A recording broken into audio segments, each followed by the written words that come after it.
এর বিষয় ফারহাদের সাথে হেড স্যারের বিষয় নিয়ে গণ্ডগোল। আচ্ছা, গণ্ডগোল যদি বলি, ফারহাদ আসে যে কথাগুলো আমাদের কাছে বলছে, এই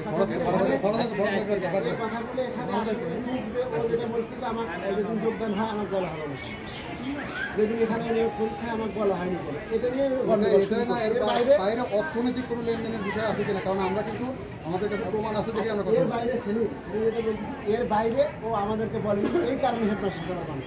এই দুটো বিষয় বলে আপনারা এই দুটোই বলে জানেন। স্যার, মোট কথা ছাত্রছাত্রীরা যে আন্দোলন, ছাত্রছাত্রীরা যে আন্দোলন করছে, সভাপতি এবং হেডমাস্টারের পদত্যাগ দাবি করছে, যে সমস্ত অনিয়ম বা দুর্নীতির বিরুদ্ধে, এটা কতদূর যুক্তিসঙ্গত, এর সাথে আপনারা একমত আছেন কি না? সমর্থন করি।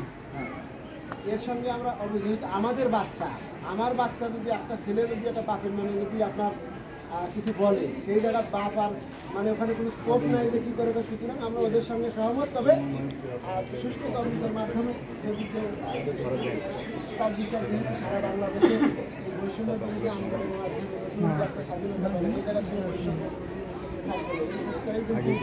আমাদের ছাত্র সমাজ এই আন্দোলন করে অনেক প্রায় হাজারের উপর ছাত্রছাত্রী আমাদের।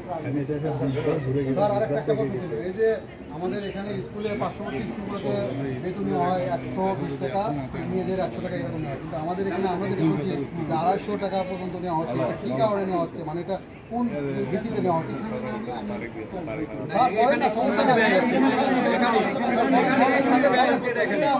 কেন আপনারা নিচ্ছেন, মানে কি প্রয়োজন এটা নেওয়া, মানে স্কুলে কি উন্নয়ন করতেছেন আপনারা?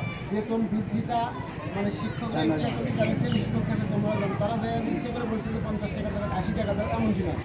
বেতন বৃদ্ধি করার জন্য মেনলি কমিটি মানে রেগুলেশন লাগে, রেগুলেশন করে ওনারা ওনাদের ব্যয় হার নিতে হয়তো হয়নি। আছেন আপনারা কমিটি থেকে, আপনারা আছেন? না না, আপনার সহকারী প্রধান শিক্ষকের ভেতরে সদস্য কি আছে, কমিটির সদস্য কি আছে? আসাম স্যার আছে।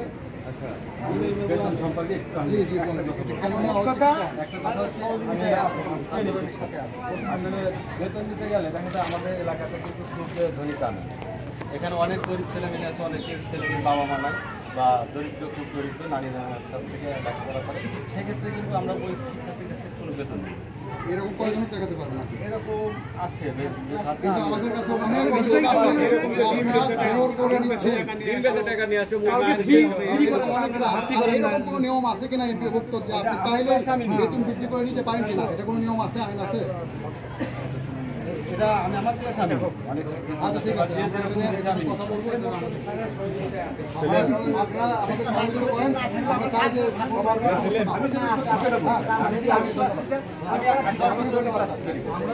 আমি কিন্তু ওই যে আসলে শিক্ষার্থী বলে আমার সাথে আলোচনা